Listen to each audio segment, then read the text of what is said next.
Un, Deux, 2, 3.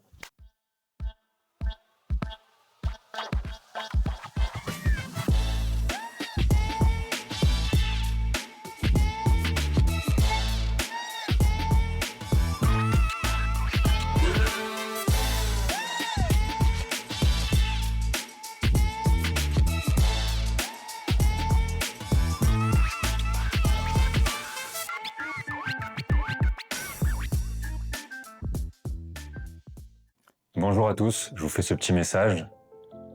Si vous souhaitez soutenir le projet, soutenir le podcast et qu'on grandisse de plus en plus, je vous mets un lien en description. Je vous laisse aller le découvrir. J'en profite également pour faire un petit message à la personne qui m'accompagne dans le projet et qui est la personne un petit peu de l'ombre derrière la caméra qu'on ne voit pas. Et merci à tous ceux qui vont soutenir le projet à travers ce lien. Bienvenue à tous sur le nouvel épisode du podcast Les Fameux, donc au format canapé. On est disponible du coup sur YouTube, Spotify et Deezer. Rendez-vous tous les dimanches à 18h. Aujourd'hui, je suis ravi d'accueillir un nouvel invité, Ryan, donc bienvenue. Merci et merci beaucoup de m'avoir invité en tout cas pour Les Fameux. Donc c'est quelque chose qui... Enfin, dès que j'ai vu ton message, ça m'a fait vraiment plaisir.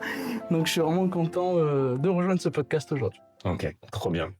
Du coup, on va être essentiellement ensemble aujourd'hui pour la partie chant, même si après on pourra un petit peu développer aussi ce que tu fais à côté dans la vie. Bien sûr.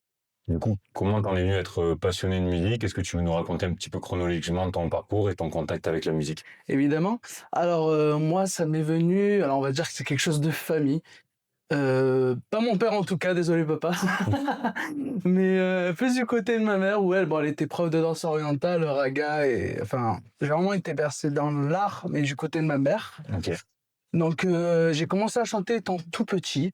Donc je devais être gosse, hein, j'avais même encore des petites vidéos de moi en train de chanter. Mais là où ça a vraiment en fait tilté dans ma vie, c'est à mes 12 ans, quand j'ai fait mon tout premier karaoké dans un centre de loisirs. Je chantais en fait sans penser à rien, sans penser aux ennuis. Et en fait, des gens me faisaient souvent des retours comme quoi j'avais une belle voix, comme quoi je devais continuer, sauf que moi je me rendais pas compte parce que j'étais jeune, j'avais pas forcément confiance en moi. Et par la suite, en fait, tout simplement, j'ai commencé à prendre des cours de chant avec une professeure de chant qui s'appelle Marie-France, qui était sur Sisteron, qui a dû arrêter il y a maintenant 8 ans, si je me trompe pas.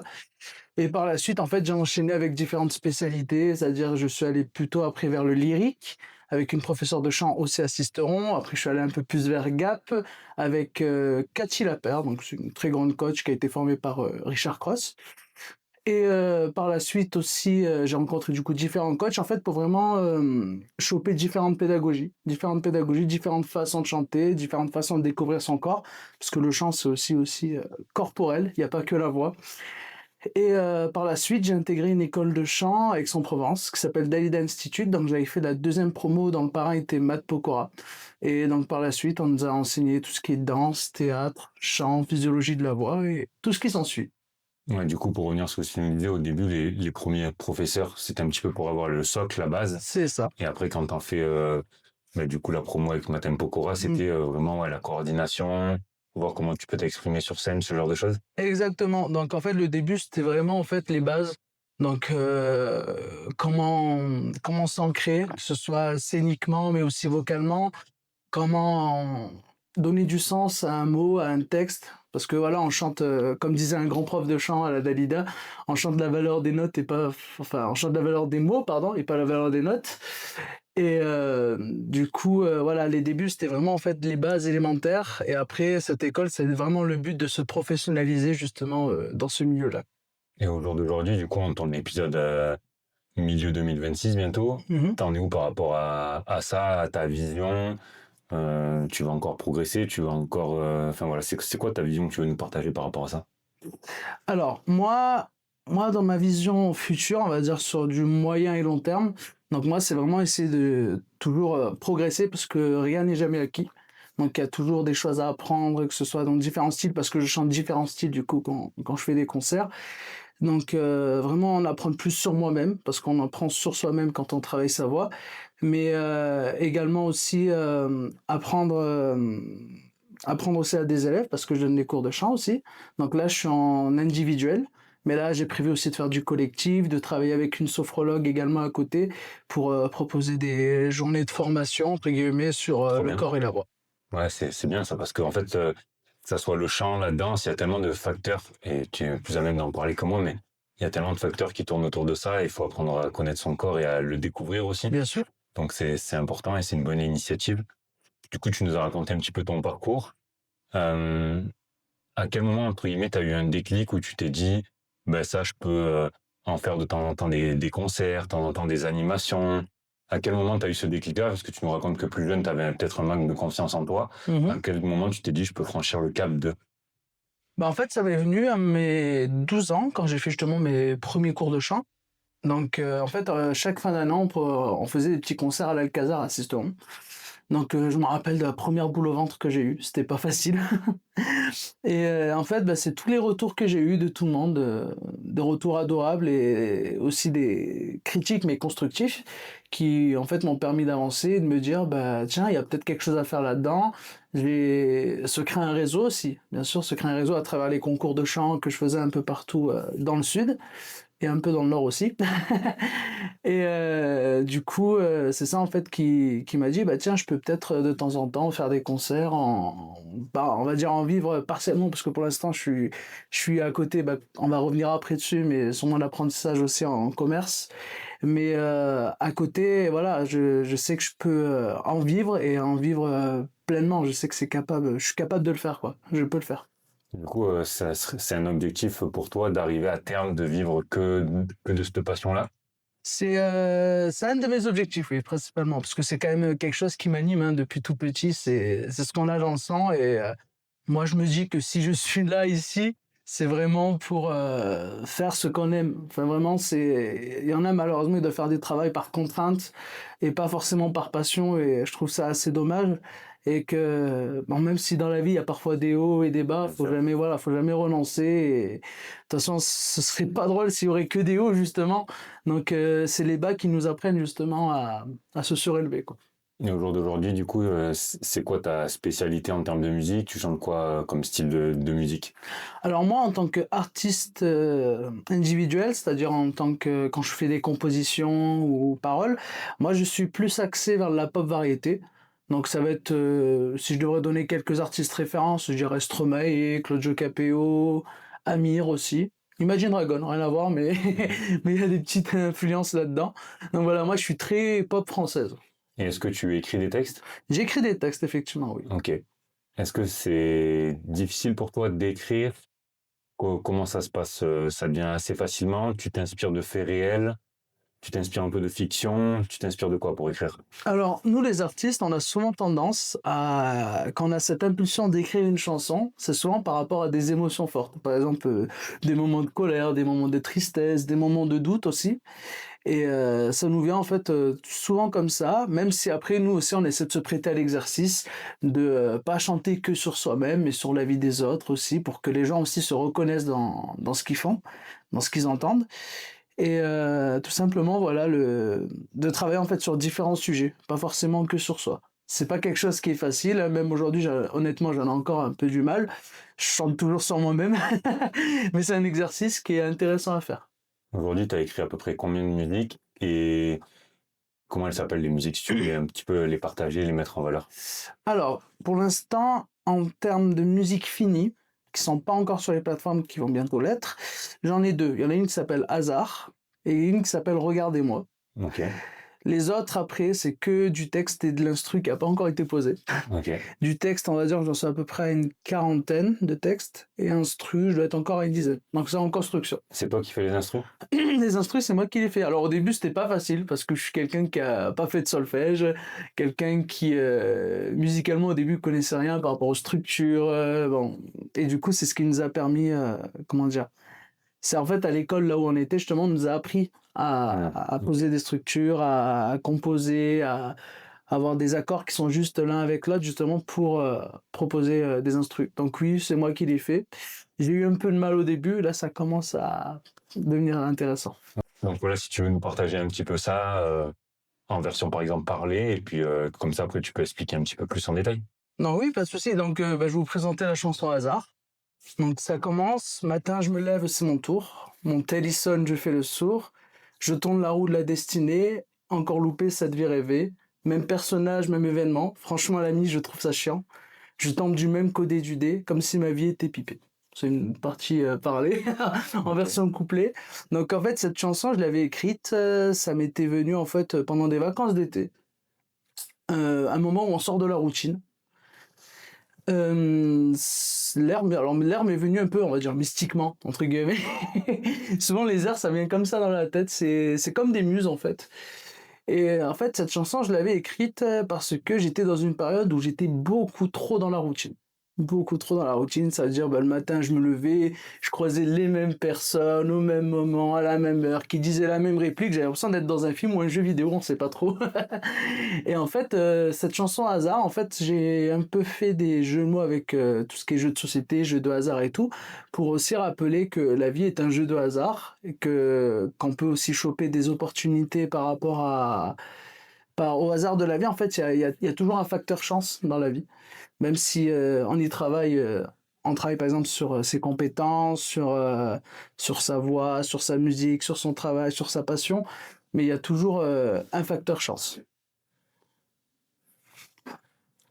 Merci de nous avoir partagé ça. Tu nous les as un petit peu cités, mais est-ce qu'il y en aurait d'autres, des artistes que tu aimes bien depuis plus jeune, que ce soit des chanteurs, des chanteuses, des danseurs, des danseuses, enfin des artistes de manière générale? Alors, c'est un peu comme dans mes influences, c'est-à-dire que je suis très très fan de Claudio Capeo, mais vraiment très fan. La preuve, je commence à attaquer l'accordéon en ce moment. Donc cet artiste, je l'aime pas que par sa voix, mais aussi par la singularité, quelque chose qui dégage en lui en fait, que ce soit son histoire, ses paroles, sa musique, sa musicalité, sa voix un peu éraillée que aussi tout le monde aime. Et je trouve que c'est un artiste qui est très très intéressant. Vraiment, il a beaucoup de choses à raconter. Ouais, tu essaies de t'imprégner de l'artiste en détail, C'est ça. de son autobiographie, etc. Mhm. En fait, sur l'ensemble de qui il est, c'est un artiste, en fait, quand il raconte une histoire, il se met à nu. Enfin, c'est pas que, comment dire, c'est pas qu'une voix, c'est tout un personnage, un artiste, c'est un interprète, c'est un raconteur d'histoire. Et moi, je trouve que ces histoires sont belles. Il parle de tous les sujets, que ce soit violence conjugale, que ce soit l'amour pour son fils. Donc, moi, c'est des choses qui personnellement me touchent énormément, même si c'est des choses que j'ai pas forcément vécues, mais c'est des choses que lui, dans sa voix, on le ressent, dans sa manière de parler, dans sa manière d'agir. On ressent qu'il a quand même de grosses histoires à raconter, et c'est ça qui est beau. Tu nous as parlé de ton passage avec Dalida Institute. Mhm. C'est quoi les souvenirs que tu en gardes? Par exemple, si tu as une anecdote plutôt positive et une anecdote un peu plus où tu as été dans le Ouais. doute ou peut-être tu as voulu arrêter ou t'étais pas bien. Voilà, si tu veux nous partager tout ça. Bien sûr. Alors moi, le Daily Institute, ça a été une année, c'était la meilleure année de ma vie, clairement, j'ai pas regretté. Il y a eu bien sûr des moments de doute. En plus, ben, pendant cette période, il y a eu des tournages télé. En fait, on faisait partie de la seconde promo, vu que c'est une école qui est très récente à Aix-en-Provence. Et donc, en fait, il y avait des tournages télé de France 2, donc avec une émission qui s'appelait Trouver sa voix. Et en fait, à travers cette émission, ben, en fait, c'était simple, du début jusqu'à la fin de l'année, on était guettés comme ça par les caméras. Et c'était une année très enrichissante par rapport à l'expérience de scène. On a eu de belles anecdotes aussi. Moi, je sais que par exemple, le premier concert, on avait fait un concert au Sismic qui a été sold out, c'est-à-dire qu'il était complet. Et ce jour-là, c'est là où j'ai eu un gros déblocage. C'est à ce moment-là où j'ai plus jamais ressenti de stress sur scène. Ça veut dire vraiment, même j'ai eu limite peur, je pensais que j'étais mort. Je voyais tout le monde en panique, en stress, et moi je regardais la scène, je regardais le monde qu'il y avait, et j'étais serein, j'avais aucun stress, malgré qu'on avait eu des semaines de travail difficiles, donc ça aurait été normal, même je dirais, d'avoir du stress par rapport à l'appréhension du travail fourni. Et finalement, en fait, j'ai pas eu ce stress-là. Après des moments un peu compliqués, bah, c'était des petites remises en question par rapport à sa voix, par rapport au syndrome de l'imposteur, le fait de ne pas forcément se sentir à sa place, entouré de magnifiques artistes qu'il y avait là-bas. Et du coup, ça a été une année forte en travail personnel et développement personnel. C'était une année assez forte. Parce que du coup, tu nous parles d'une année et du coup, ça se passe sur une année. C'est Et comment ça se passe? Tu étais certains jours par semaine? Vous avez quoi comme style de coaching? Voilà, si tu veux rentrer un petit peu plus Ouais. dans les détails, même si tu nous en as parlé en amont, mais voilà, vraiment qu'on rentre un petit peu plus dans les détails et qu'on comprenne ce que tu as vécu. Il n'y a pas de souci. Donc en fait, déjà le cycle, c'était vraiment en fait comme des semaines d'école. C'est-à-dire on avait les semaines de vacances comme les écoliers, on avait les week-ends, on était du lundi au vendredi là-bas. Ensuite, on avait à peu près un concert tous les 3 mois au Sismic et d'autres opportunités bien sûr. Donc oui, du coup, on a eu aussi des masterclass, donc avec des professionnels du milieu, donc que ce soit des managers d'artistes. Par exemple, on a eu la manageuse de Vianney qui était venue, Isabelle Vaudet. Ok. On a eu aussi, Stylé. très, très adorable cette dame. On a eu aussi, bah, du coup, notre parrain, Matt Pokora, qui était venu. On a eu Jérémy Frérot de la Vega. Mhm. Qui on a eu enfin, on a eu tellement de personnes. En fait, chaque semaine, on avait soit des artistes ou des professionnels du milieu qui, du coup, venaient nous raconter leur métier, nous donner des conseils. Et je trouve Ouais, que tu pouvais échanger avec eux. ouais, vraiment, c'était super enrichissant. Ensuite, on a aussi des coachings. Du coup, on avait des coachings individuels et collectifs. Donc, coaching individuel, hein, c'est face à face. Donc, c'était 30 minutes. Ça, je trouvais ça un peu dommage, par contre, que c'était que 30 minutes. Mais avec la qualité des profs qu'on avait, en vrai, on va dire que ça valait à peu près 1 heure. Donc, c'était aussi très intéressant. Coaching collectif, on était plus parti sur des sujets. Donc, tout ce qui est voix mixte, voix pleine. Enfin, vraiment la découverte de la voix. Et après, du coup, on avait des masterclass, mais des professeurs. Où vraiment, là, c'était vraiment centré sur tout ce qui est physiologie, tout ce qui est... on avait un professeur, bah, comme je le disais, spécialisé de la voix mixte. On avait un professeur qui était plus dans le lyrique et tout ce qui était respiration. Donc vraiment, c'était très chirurgical la façon d'apprendre, mais c'est ça qui était enrichissant et qui fait que cette formation est très riche, quoi. Et pour faire cette formation, c'est quoi? C'est toi qui as fait les démarches? On est venu te chercher? Comment ça s'est passé? Alors, c'était sur casting. C'était sur casting. Donc, ça veut dire qu'en fait, au casting, je l'ai passé à Marseille. Et donc, pareil, dans le jury, c'était des professionnels du milieu. Donc, on a Bruno Berberes, directeur de The Voice Kids et Eurovision. On avait aussi également Marc Postelvinet. D'ailleurs, un sosie. Marc Postelvinet, qui lui, pareil, il est producteur pour différentes comédies musicales et structures. Et je crois qu'ils étaient que deux ce jour-là, le jour du casting. Et du coup, oui, c'est sur audition, donc partout en France. Ok. Et ils en prenaient, nous, je sais que sur 5000 candidatures, ils en avaient pris 89 à peu près. Ok. Ouais, donc t'as plutôt performé, quoi. Ouais, j'étais assez fier. Donc, comment ça s'est passé? Tu tirais un sujet? Comment ça s'est passé? Alors, c'était 2 chansons au choix, si je me trompe pas. Donc, ils préféraient bien sûr les compositions. Donc, on devait se présenter. Donc, moi, j'avais chanté 3 chansons. Ils voulaient m'écouter sur une compo. En fait, j'avais fait 2 reprises et une compo. Donc, j'avais fait Laissez-moi là d'Enola, c'est une chanteuse de la Star Academy. Mourir sur scène de Dalida. J'étais très fan de Dalida aussi. Et faire aussi le petit clin d'œil justement à l'école. Et après, bah, du coup, ma chanson hasard aussi qui avait beaucoup plu. Ok, trop bien. Est-ce qu'on peut revenir un petit peu aussi sur les cours que tu proposes? Mhm.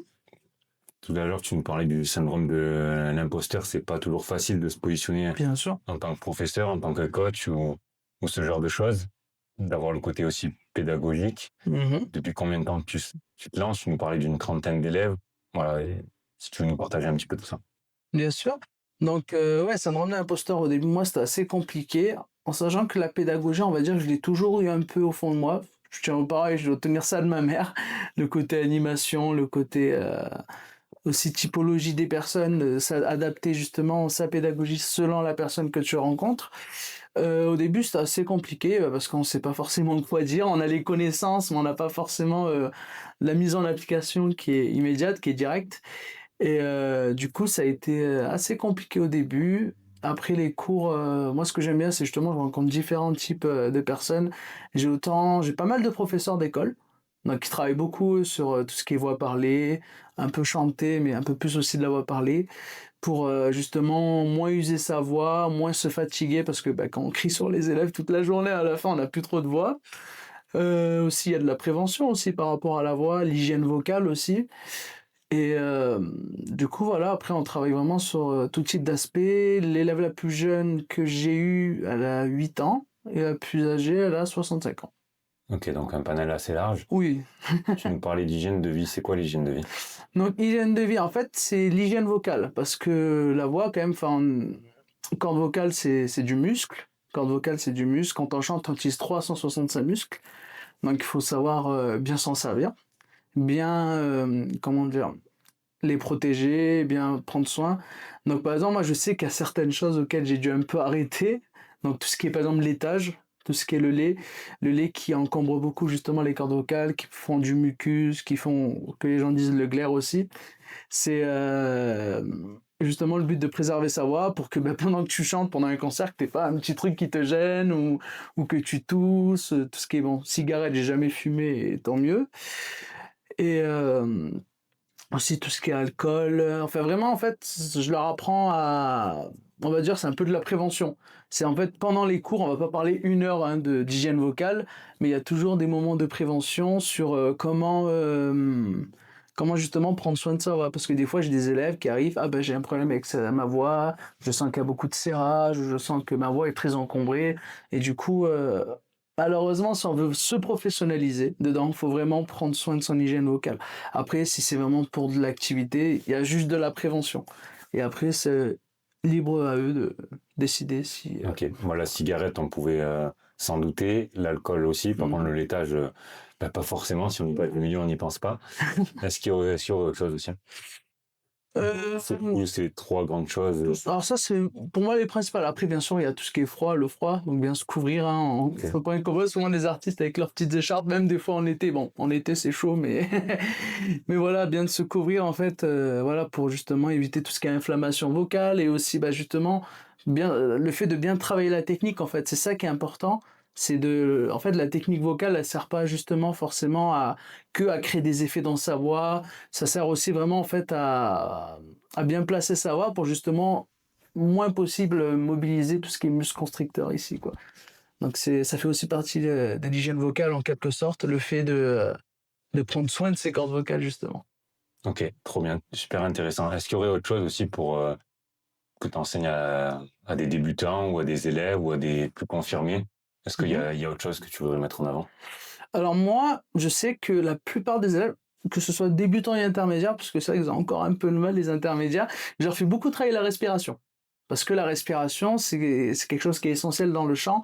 C'est quelque chose qui, si t'as la respiration, t'as le soutien, t'as le placement, donc t'as la justesse. Donc c'est quelque chose qui est assez important. Les gens, ils ont tendance à avoir un mauvais chemin de respiration. Donc on fait beaucoup de respiration qu'on apprend justement en sophrologie. Donc, c'est-à-dire la respiration costo-diaphragmatique, donc côte et diaphragme. Ok. Donc, vraiment, en fait, justement, le fait que quand on inspire, le ventre est censé se gonfler, et quand on expire, dégonfle. Et en fait, ça, c'est un geste qu'on a perdu, qu'on avait quand on était petit, quand on dort le soir, mais que dans la vie de tous les jours, on n'a pas forcément parce que la vie de tous les jours, c'est entouré de stress, de panique. Et en fait, c'est ça qui nous fait paniquer. Souvent, quand on fait un sport intense, par exemple, on voit souvent que notre cœur, il s'emballe, du coup, notre respiration, elle part dans tous les sens. C'est un peu cette respiration qu'en fait, qu'on a eu l'habitude d'avoir tout au fil de sa vie et qui est pas forcément saine. Ok, donc il faudrait arriver à plus que tu respires par le diaphragme et par le ventre, C'est ça. notamment quand tu veux t'exprimer de la meilleure des manières en chant. Exactement. Donc c'est même pour la voix parlée, je trouve que c'est assez important. Mais c'est alors la respiration, elle s'appelle costal diaphragmatique, mais bien sûr l'air passe par les poumons. C'est en fait ce mouvement du ventre, c'est tout simplement parce qu'on a le diaphragme qui descend, qu'il y a les viscères aussi du coup qui descendent, qui fait que il y a le ventre qui se gonfle. Hein. Et en fait, ce geste-là permet justement aux poumons qui se dilatent plus verticalement. Alors que souvent, quand on a une respiration qui est mauvaise, la respiration elle sera beaucoup plus haute. Donc, on va voir les épaules ici hop, qui vont se tordre comme ça, et du coup, quand on chante, c'est tout tendu ici, quoi. Ok.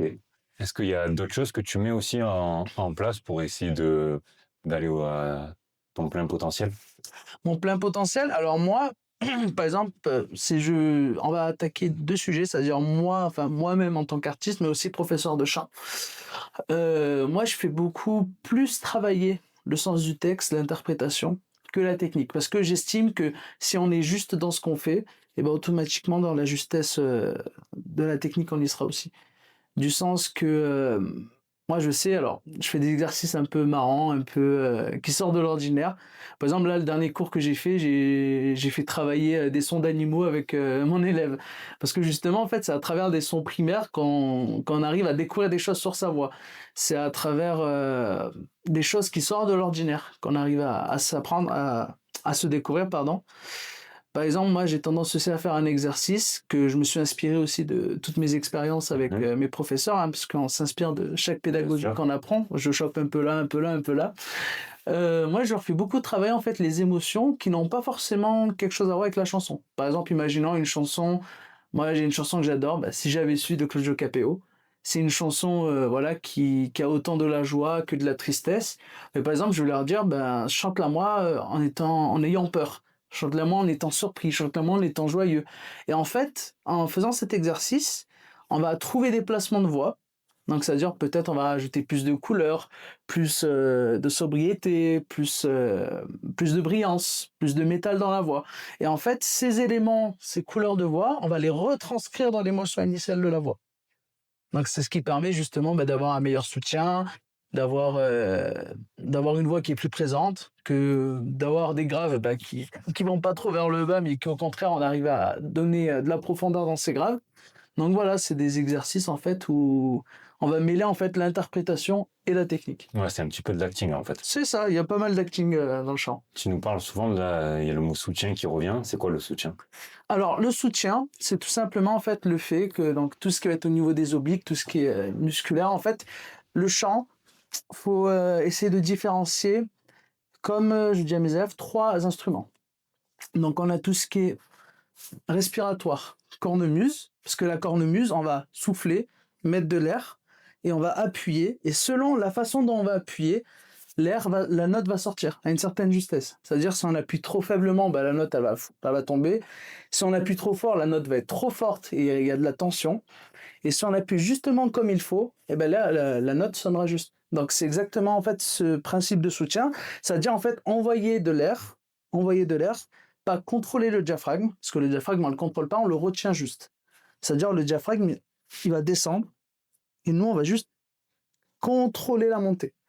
Contrôler la montée pour justement pas que tout l'air parte et que du coup la note elle tombe aussi. Donc c'est un peu, moi je joue beaucoup avec les images avec mes élèves. Donc cornemuse. Après ici c'est comme les cordes d'une guitare, donc les cordes vocales aussi. C'est-à-dire on va jouer avec, sinon ça produit pas de son forcément, mais on va pas tirer trop fort dessus. Si on tire trop fort dessus, ça se casse. Et ici tout ce qui est le masque, donc le masque c'est l'ensemble du visage, hein. On va essayer d'imaginer ça comme le corps de la guitare. C'est-à-dire le corps de la guitare, selon la forme qu'elle va prendre, et ben la résonance sera un peu plus différente. Par exemple, on a des guitares un peu espagnoles qui sont assez épaisses, et ben ils ont des sons qui ont tendance à être un peu plus graves, des fréquences plus graves. Ben, c'est exactement pareil. Par exemple, si on veut donner de la brillance à la voix, on va lever les pommettes. Si on veut rajouter de la profondeur dans sa voix, on va abaisser la mâchoire du bas.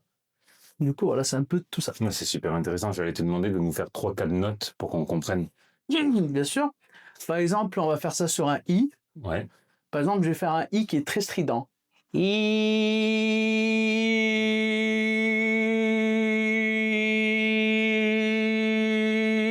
Donc on voit vraiment qu'en fait, selon comment on va moduler le visage, et ben en fait, le son, il va avoir là, A, B, C, D, une couleur différente. Donc on voit quelque chose qui était très brillant, du coup les pommettes étaient très levées, mais là, juste en abaissant la mâchoire, le son il devient un peu plus grave. Donc ça, c'est souvent des rectifications qu'on fait sur certaines personnes, quand par exemple des aigus qui sont très très stridents, et ben on va un peu justement travailler justement cet abaissement de mâchoire, cette verticalité, parce qu'on chante jamais en étant horizontal, sinon on se crée des tensions, pareil. Et justement pour donner du grave dans ces aigus, et des aigus dans ces graves. Ok, donc par exemple, moi qui ai plutôt une voix grave, Mhm. si je voulais avoir une voix plus aiguë, ou qui tire à certains moments vers du aigu, je devrais faire quoi par exemple? Donc là, on va travailler justement sur tout ce qui est le masque. Donc le masque, donc les pommettes, le nez, aussi le twang, ce qu'on appelle le twang. Par exemple, Claude François, quand il chantait Your girl is crying in the night, très dans le nez, tu vois. Le son, il est très très nasal. Donc on va, justement, ce son nasal, en fait, ça permet justement d'avoir de la brillance. Donc ça veut dire on va rajouter de la brillance dans tes graves. On va pas forcément chercher à changer la voix, parce que la voix, c'est une identité, c'est quelque chose d'authentique. Mhm. Mais on va plutôt chercher justement à... Excuse-moi. Non, non, vas-y. On va plutôt chercher à justement mettre des outils en place pour justement donner des aigus dans tes graves, pour justement créer un équilibre avec ta voix. Ok. Et ça, du coup, tu fais par l'entièreté de tes rencontres que tu arrives à, du coup, avoir ta pédagogie, tu continues à te former. Je continue toujours à me former. Moi, comme j'ai dit tout à l'heure, rien n'est acquis. Donc, moi, c'est toutes mes rencontres que j'ai fait, parce que tous les professeurs que j'ai rencontrés, ils ont tous des pédagogies différentes. On n'est pas tous nés au même endroit. Mhm. Donc, voilà, moi, par exemple, je sais que je m'inspire beaucoup de la pédagogie de Richard Cross. Donc, c'était un des professeurs de la Star Academy qui aujourd'hui a une grande école sur Paris et Marseille. Je m'inspire aussi de la méthode Pi, donc c'est Pierre-Yves Duchesne aussi, qui est un très grand professeur de chant. Et là, je sais qu'actuellement, je suis beaucoup aussi sur la méthode de Damien Silver, qui lui, c'est le coach vocal des coachs à The Voice. Ok. Quand on a eu, du coup, qui est un des aussi CEO de la David Institute.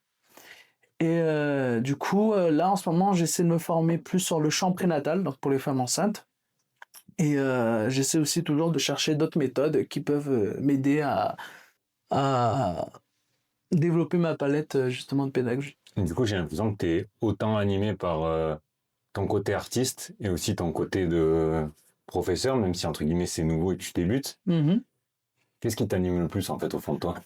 Ah, ça, c'est une question que j'adore qu'on me pose, parce que j'ai pas forcément une réponse claire là-dessus encore, parce que c'est vrai que les deux, en fait, m'animent énormément. C'est un vrai équilibre, en fait. C'est, j'aime autant chanter parce que, chanter, c'est se mettre à nu, ça en raconte des histoires, des choses qu'on n'a pas, qu'on garde en soi, en fait, et qu'on donne aux autres. Chanter, c'est de la transmission. Et du coup, je trouve que c'est ça qui est beau. Et d'un côté, justement, cours de chant aussi, coaching vocal, c'est pareil, c'est aussi de la transmission, mais pour justement aider les gens à grandir, en fait. Et je trouve que ça aussi, c'est beau. Moi, j'adore justement avoir ce côté où je partage du savoir à des personnes pour que eux ensuite aussi, ils arrivent à aller là-dedans, quoi. Est-ce que tu aimerais du coup, peut-être y as pensé, pas encore, aller enseigner des fois certaines choses dans des écoles, auprès des élèves? Bah, alors moi, c'est quelque chose qui m'a toujours intéressé, que je cherche à développer, justement. Là, en ce moment, je suis sur beaucoup de trucs. Donc, pour l'instant, j'essaie un peu de faire mon petit entonnoir, de réduire petit à petit avant justement de réattaquer des nouveaux projets. Mais c'est effectivement quelque chose qui m'intéresse aussi, aller auprès des entreprises hein, pour la prise de parole en public, pour justement la voix parlée aussi, justement pour être à l'aise en fait. Et je pense, que ça va être un sujet qu'on va aborder avec ma collègue sophrologue aussi. Donc la prise de parole parce que c'est aussi quelque chose de vaste et intéressant. Du coup, la voix parlée et la prise de parole, ça serait quoi un petit peu les conseils que tu pourrais donner là comme ça? Prise de parole, alors c'est très lié à la voix chantée aussi. Hein. Donc, du coup, la posture. Bon, là, c'est pas le bon exemple parce que je suis un peu comme ça depuis tout à l'heure, hein, bien sûr. Mais faites ce que je dis, faites pas ce que je fais. Mais la posture aussi parce que ça joue un rôle par rapport à sa colonne d'air quand on chante. Donc, si on est, ou quand on chante et quand on parle.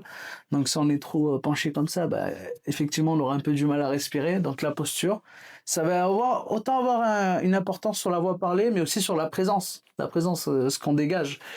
Il y a aussi le non-verbal, il y a aussi tout ce qui est, du coup, on va revenir là-dessus, mais le placement et le soutien, le fait de bien soutenir du coup au niveau abdominaux, le fait de bien placer le son, que ça résonne bien, voilà, comme par exemple toi t'es grave, toi t'as des beaux graves par contre, mais vraiment tu vois de bien arrondir, bien articuler aussi, bien prendre son temps, bien faire des pauses, de aussi varier le son de la voix, de pas forcément parler comme un robot comme ça, mais justement varier le son. Ça aussi, ça a une importance, ça capte l'attention. Que si on est sur quelque chose de trop monotone, les gens ils vont vite se lasser au final. Et tu nous parlais du côté non-verbal, il y a quoi qui te vient en tête? Non verbal, alors moi je suis quelqu'un, en dehors du chant, je suis très très intéressé par tout ce qui est synergologie, tout ce qui est langage non verbal. C'est vraiment, je bouffe des podcasts, je bouffe des livres là-dessus. Et en fait, le non-verbal, c'est... Bon, ça va un peu casser mon délire coach vocal et chanteur, hein, mais le non-verbal, c'est ce qui va le plus parler aux gens, parce que c'est 70% du langage, en fait, en soi. Donc ça veut dire que les gens, en fait, ils vont savoir te décoder à partir de ton non-verbal. Par exemple, s'il y a une personne qui est au loin, tu vas plus savoir sur elle que si elle te parle en face. Si elle te parle, après, tu peux aussi savoir si elle a forcément confiance en elle, si elle a pas confiance en elle. Mais le non-verbal aussi. Par exemple, moi, tu vois, vu que ça fait longtemps, comme je t'ai dit, que j'avais pas fait cet exercice de parler en public devant une caméra, ben moi, je le sais, je le vois, tu vois, j'ai des petits gestes, des petites manies où je fais beaucoup de gestes. Donc ça, pareil, c'est du non-verbal. Ça montre comme quoi, ben, il y a un petit côté stress. Et ça, bon, le corps, il y a des exercices à faire pour un peu le maîtriser, bien sûr. Mais des fois, bah, quand le corps il s'emballe, il s'emballe. Ça, on peut pas. Mais moi, je trouve que c'est intéressant C'est de grave prendre intéressant. connaissance. C'est grave intéressant. Mm. Aujourd'hui, du coup, tu es un petit peu présent sur les réseaux. Ouais. Qu'est-ce que tu essayes de mettre en avant sur les réseaux comme valeur, comme identité, comme branding voilà, c'est quoi un petit peu ton idée par rapport à tout ça? Moi, c'est toujours dans la transmission, dans la positivité surtout. Positivité. Euh, Dans aussi, comment dire, le fait de se développer soi-même, de pas rester en fait dans sa zone de confort. C'est-à-dire toujours essayer de sortir, toujours essayer de faire des choses qui nous semblent impossibles à faire. Toujours essayer, même si on échoue, c'est pas grave, on réessaie. On réessaie. En fait, c'est ça qui va nous aider justement à grandir notre zone en fait. Et moi, c'est ces valeurs-là en fait que j'essaie de mettre en avant sur tout ce qui est réseau. Donc, c'est-à-dire vraiment motivation, positivité, toujours aller de l'avant, essayer de nouvelles choses. Parce qu'en dehors de la voix, bon, moi, je suis quelqu'un de très curieux. J'aime vraiment tout, que ce soit les sciences ou enfin la musique. Je suis quelqu'un, j'adore me prêter au jeu de faire plein de choses en fait. Même des fois, je fais un peu trop de choses, j'avoue. Mais je trouve que c'est ça qui est intéressant en fait. Et même sur le développement personnel, le fait de pas avoir peur tout simplement en fait de s'agrandir en fait, de s'agrandir soi et prendre connaissance du monde qui nous entoure aussi, de toujours donner le meilleur de soi-même et être la version de soi-même de jour après jour. Tout à l'heure, tu nous parlais un petit peu d'instruments et tu nous Mhm. parlais d'accordéon. Ouais, Moi, j'en ai très peu joué, mais j'en ai fait un tout petit peu d'accordéon. Je sais que c'est très difficile. c'est très Du coup, difficile. t'en es où par rapport à ça? Est-ce que tu as déjà joué aussi d'autres instruments? Alors moi, alors je joue beaucoup de piano, mais alors piano compo, c'est-à-dire je vais pas faire de reprise avec le piano. Je vais être plus là pour composer justement. Donc pareil, j'ai pas trop fait de solfège, j'en ai fait juste à mon école du coup un an.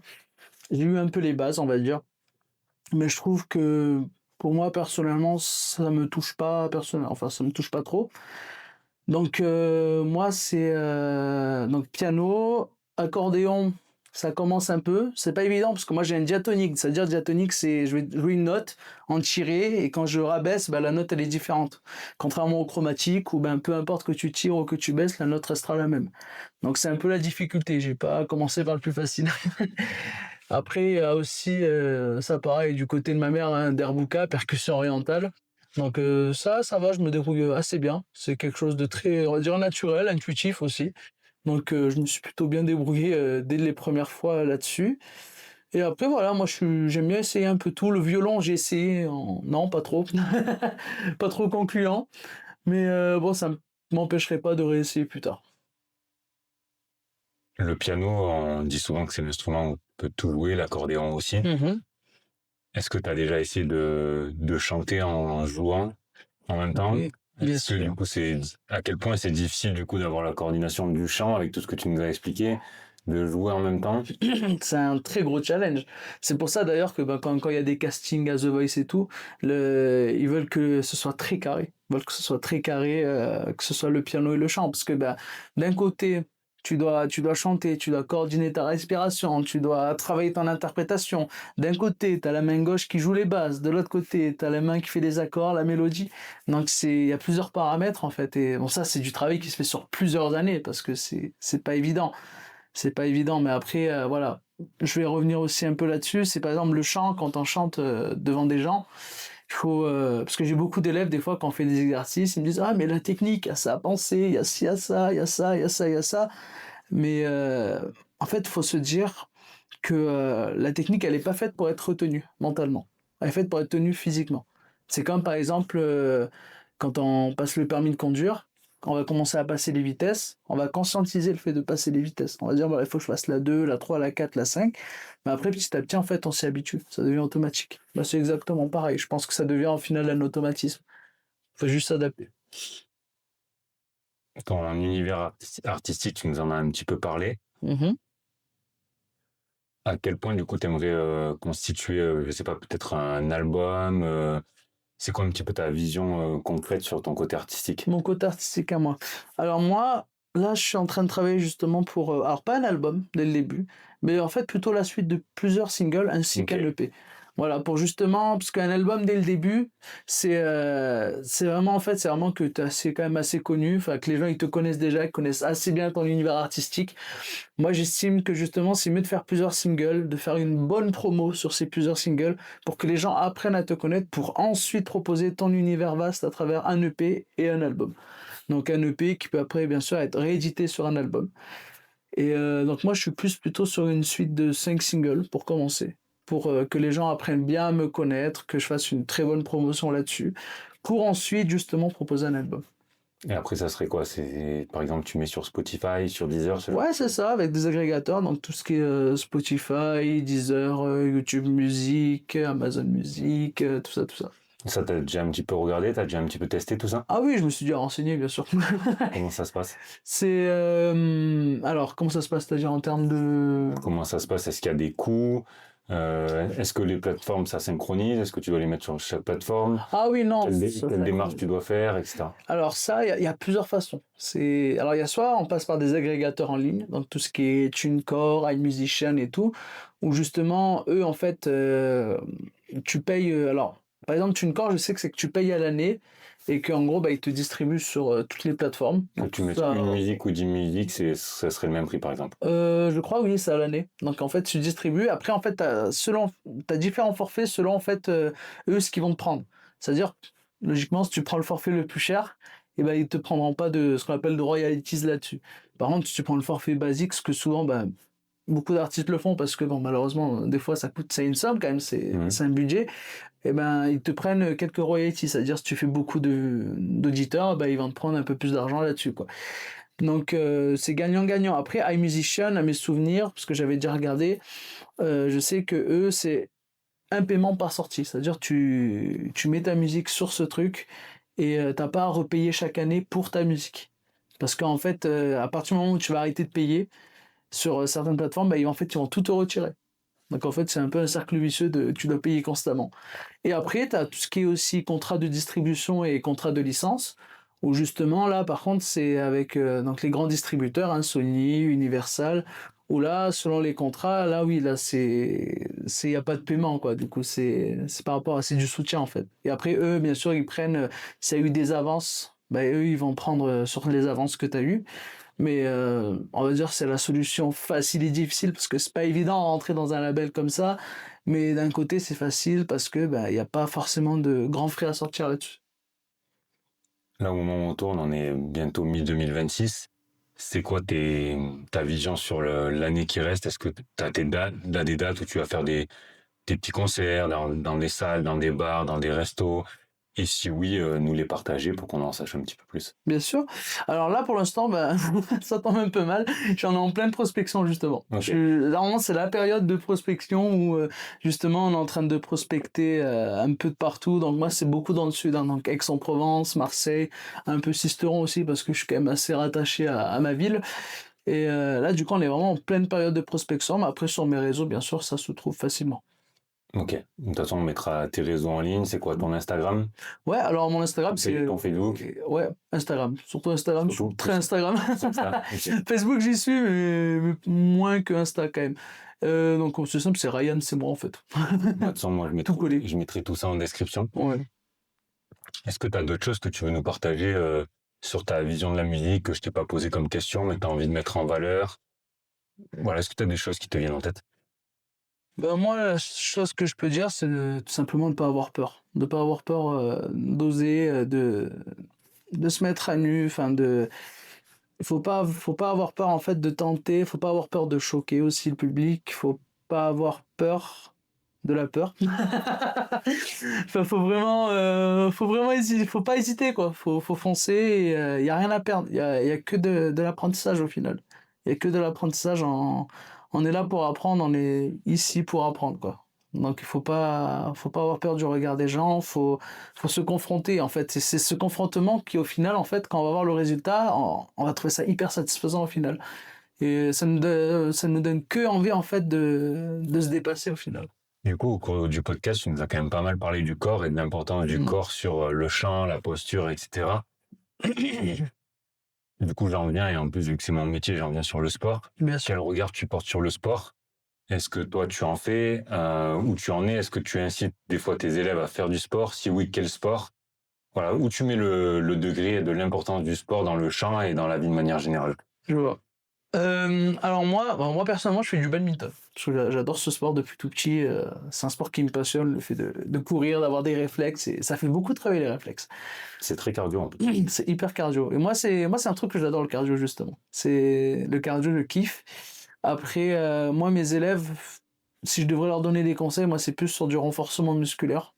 Pas forcément quelque chose de très intensif, mais juste en fait tout ce qui va être au niveau de la ceinture abdominale, en fait, au final. Parce que Travailler c'est quoi, le transverse, ce genre de choses? c'est ça exactement. Parce que c'est vraiment là où, en fait, où bah, justement, quand on parlait tout à l'heure de la notion de soutien, c'est là où tout va se jouer, en fait. Donc c'est-à-dire si on n'arrive pas à avoir cette régularité de travail, en fait, et ben automatiquement on aura beaucoup de mal à le faire. Après, il y a des exercices de chant, justement, où on travaille là-dessus. Moi, j'ai pas encore fait de planche en chantant, mais avec mes élèves, mais ça viendra bientôt. Et du coup, ça me fait penser sur la respiration, que ce soit pour le chant, pour la posture. Est-ce qu'on a des exercices qu'on peut faire dans son quotidien? Bien Là, sûr. par exemple, est-ce que tu pourrais me donner un exercice que, une fois qu'on a fini de tourner ce soir, si je veux, je peux faire l'exercice? Ceux qui nous écoutent, pareil, ils peuvent faire l'exercice chez eux facilement, ce genre de choses. Bien sûr. Bon, moi, il y a un exercice que je donne beaucoup à mes élèves. C'est un exercice qui est simple, facile, et que j'estime, en fait, d'un côté, fait travailler la conscience. Donc, la conscience de vraiment, justement, bien maîtriser sa respiration, parce qu'après, ça devient un automatisme. Et aussi, ben, ça fait travailler les abdominaux. Donc, exercice simple, on va commencer par la respiration saccadée. Respiration saccadée, c'est-à-dire on va faire comme j'ai dit. Donc en fait, la mâchoire doit être très relâchée quand on prend une respiration dans le champ. C'est-à-dire on a un petit truc qui est juste là. Donc quand on va ouvrir la bouche, le doigt il s'enfonce. Je sais pas si tu vois. Ouais. Donc, justement quand on va prendre l'air, voilà. Donc Derrière la caméra, ouais. c'est l'exercice. Donc, Donc tu en vois. fait, tu mets ton doigt ici C'est ça. pour avoir le repère? Voilà, ça c'est pour vraiment avoir le repère en fait de l'ouverture. Ouais. Donc tu vois. Oui, c'est là que tu sens l'insertion, le muscle en fait. Exactement. Après là, quand tu vas prendre l'air, il faut vraiment que tu penses comme quand tu bailles. Quand tu bailles, c'est comme ça. Donc là, c'est vraiment pour l'exercice, pour prendre le maximum d'air. Ensuite, non. Donc première étape, tu te calmes. Ouais, ça c'est vraiment pour avoir Tu conscience. prends de l'air pour comme si tu baillais. C'est ça.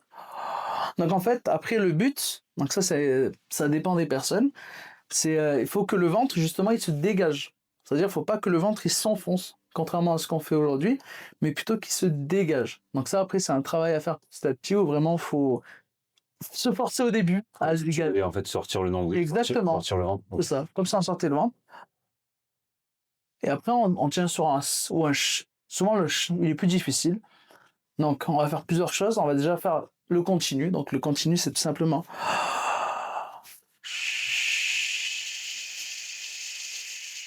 Et en fait, quand je fais le CH, il y a le ventre qui s'enfonce vers le bas, en fait. Il y a le ventre qui s'enfonce parce que du coup, le diaphragme, il va remonter. Donc en fait, tu as une partie où tu gonfles ouais. Et une partie où à l'inverse. Exactement. À l'expiration, on dégonfle. On dégonfle. Et en fait, pendant ce dégonflement, il ne faut pas dégonfler trop vite, sinon on perd trop vite de l'air. Il faut rester sur un souffle continu. Donc, je ne veux pas que ça fasse ou comme ça, que ça varie beaucoup. Mais toujours quelque chose de continu. Que le ventre, justement, redescende tout doucement. Que du coup, le diaphragme aussi va prendre son temps à remonter. Donc ça, c'est un travail justement qui permet de travailler la respiration, mais aussi le soutien. Parce que du coup, on va aller sur quelque chose où il faut maintenir. Et après, on peut travailler aussi les micro-respis, donc respiration saccadée, où là, c'est un peu le même principe, sauf qu'on va aller super vite. C'est-à-dire les chants à faire.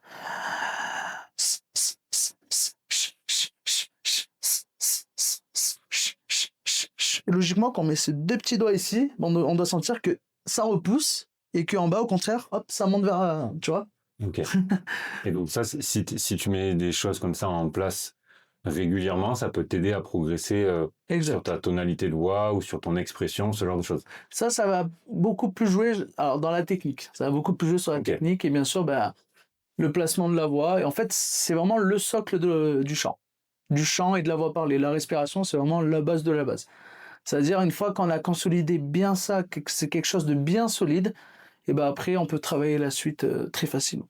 Mais si on a du mal justement à consolider cette chose, là par contre, c'est un peu plus compliqué pour travailler la suite. Avant qu'on clôture l'épisode et que je te laisse le mot de la fin, pensez à vous abonner, à activer la petite cloche. Voilà. Faites-nous des retours en commentaire. On ira les lire. Tu iras, je pense, les lire sur la raison. Voilà, donc faites ça, partagez, dites-nous en retour ce que vous avez pensé de l'épisode. Tu peux nous donner un petit mot et une petite perception de ce que tu veux faire aussi à côté du chant, qu'on n'en a pas parlé très rapidement. Et puis après, je te poserai la question pour clôturer le podcast. Ok, donc une perception, c'est-à-dire tu peux me détailler. Tu nous parlais un petit peu en off de la finance, de voilà, qu'est-ce que tu veux mettre en place dans ta vie à côté du chant? À côté du chant. Donc à côté du chant, bon, moi comme j'ai dit, je suis quelqu'un de très passionné, que j'ai beaucoup galéré au niveau des études. Parce que du coup, un coup je voulais aller dans cette direction. Je suis un peu la personne, alors j'ai vu ce terme il y a pas longtemps. Bon, c'est pas vraiment pas maladie, mais c'est le syndrome Da Vinci. Ça veut dire, Da Vinci, il aimait un peu tout faire. Il aimait faire de la peinture, il aimait innover, il aimait... Et moi, je suis un peu dans cette direction. C'est-à-dire, j'aime beaucoup concevoir, j'aime beaucoup créer, j'aime beaucoup aider, j'aime beaucoup un peu tout faire. C'est-à-dire, j'ai fait des études de boulangerie, j'ai fait des études de vente, j'ai conduit des bus, j'ai un peu tout fait dans ma vie. Et en fait, ça qui est bien, c'est que j'ai seulement 24 ans et que j'ai fait quand même pas mal de choses. Et je trouve que c'est ça qui enrichit justement son panel de vie à ce jeune âge. Et du coup, pour revenir à la partie du chant, moi, oui, là, mon but, c'est vraiment d'être dans le commerce et les finances, justement, pour développer ce côté relationnel qu'on a avec les gens. Et aussi ce côté administratif que je trouve assez intéressant. J'aime bien. Je sais pas pourquoi, il n'y a pas d'explication particulière. Ok, donc on est disponible sur YouTube, Spotify, Deezer. Je vais te laisser le mot de la fin, ta carte blanche. Ouais. Si tu pouvais résumer en un mot ou en une phrase ta philosophie de vie. Oh putain, c'est compliqué. Épanouissant. Épanouissant. Ok, trop bien. Je te remercie d'être venu sur le podcast. Avec plaisir. Et merci de nous avoir écoutés.